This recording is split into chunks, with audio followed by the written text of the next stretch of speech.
ati nimureke duce agasuzuguro. Tom Close yatangiye gutegura igitaramo cyo guca agasuzuguro. Ndagushimira cyane wamaze kwanda subscribe kuri Irika TV Rwanda, nawe mushyashya ngo uhaye ikaze, komeza ubane natwe tugiye tukugezaho ibiganiro byinshi bigiye bitandukanye.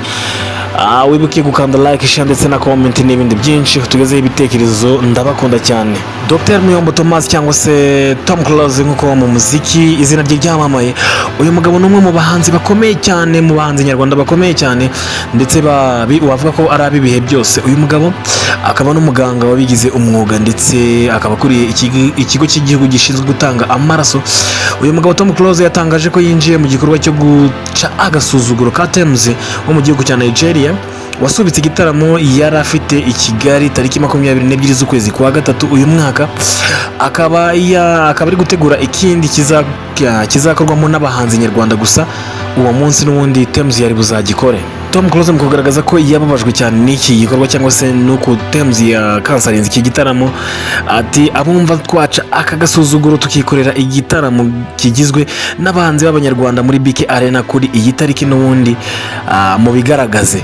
Mu makuru dukesha igihe rero, Tom Close yavuze ko cyangwa se yatangaje ko yatangiye imyiteguro y'iki gitaramo, nubwo hari ibyo ategereje kureba niba byatungana kikaba cyatangira kwamamazwa. Ati hari ibintu by'ibanze tukiri kureba niba byaboneka, ubundi iki gitaramo tukagikora.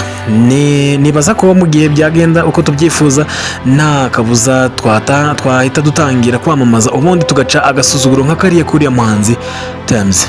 Gusa nubwo Tom Close atateruye ngo yemeze ko hari ibibura cyangwa se bigaragaze, hari amakuru agaragara ko batangiye kwamanga kuri BK Arena ngo babe bayihabwa, babone gukomeza gushaka abafatanyabikorwa ku buryo iki gitaramo cyabaho. Iki gitaramo rero cyashyigikiwe kandi cyangwa se cyakiriwe neza cyane n'umuvugizi w'umujyi wa Kigali Emma Claudine. Yagize ati iki gitekerezo ni inyamibwa, ntabwo dukeneye Tems ngo dukore igitaramo cyiza, dufite aho cyabera n'abakunzi b'umuziki cyane. Urumva ko Tems mu by'ukuri ataciye abahanzi nyarwanda intege, ndetse ko na bamwe mu bayobozi batangiye gushyigikira igitekerezo cya Tom Close, umuhanzi utakunze kuripfana na gato, umuhanzi rwose ukoresha ukuri kandi agakora ibye neza akabishyira ku murongo. Tom Close ni umwe mu bahanzi beza kandi bakomeye mu bijyanye n'ibikorwa bye bya buri munsi birivugira. Emma Claudine gusa rero wagaragaje ko iki gitaramo akishimira cyane, n'abandi benshi bagiye bagaragaza ko mu gihe byaba biteguwe bakitabira mu rwego rwo kwamagana icyo bise agasuzuguro ka Tems. Tems wari watumiwe i Kigali ku itariki 22 z'ukwezi kwa gatatu, yavuze ko atagikoze iki gitaramo kubera amakimbirane y'u Rwanda na Repubulika Iharanira Demokarasi ya Kongo, nubwo ibi benshi babifashe nk'urwitwazo. Ariko gusa nubwo bimeze gutya, hari abajya kure bakagaragaza ko uyu mukobwa yaba yatinye kubura abantu mu gitaramo cye, cyane ko amatike yari amaze kugurisha mu gihe kirenga ukwezi. Yari amaze yamamaza iki gitaramo cye ngo agera cyangwa se arenga gato kuri 270, mu gihe BK Arena ijyamo abarenga 10,000.